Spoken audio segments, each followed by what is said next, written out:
సర్పంచ్ అభ్యర్థిగా ఆవుల మల్లారెడ్డి గారు మా భర్త గారు నిలబడ్డారు.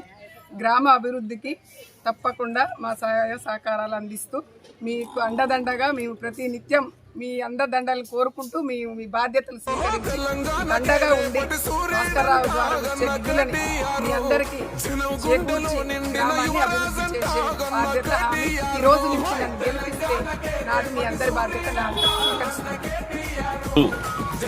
లక్ష్మీపురం గ్రామ పంచాయతీ సర్పంచ్ అభ్యర్థి అయినటువంటి మల్లారెడ్డి గారిని సిపిఎం పార్టీ బీఆర్ఎస్ పార్టీ బలపరిచారు.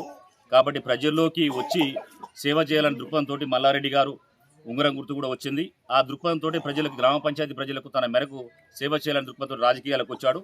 కాబట్టి అందరూ కృషి చేసి మీరు కాక మల్లారెడ్డి గారి ఉంగరం గుర్తుపై ఓటేసి గెలిపిస్తే తప్పకుండా ప్రజలకు కావాల్సిన యొక్క ఏదైతే ముఖ్యమైన సదుపాయాలు ఉంటాయో నీటిపారుదల కానివ్వండి, సంబంధించిన డ్రైన్ కానివ్వండి, మంచినీటి సరఫరా కానివ్వండి, అన్ని కార్యక్రమాలు ఆయన తప్పకుండా చేస్తాడు.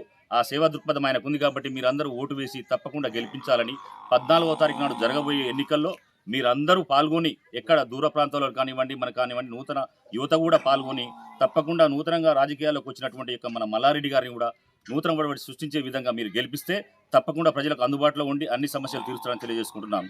తప్పకుండా ఉంగరం గుర్తుకు ఓటు వేసి మీ అమూల్యమైన ఓటు వేసి తప్పకుండా గెలిపించాలని కోరుతున్నాను.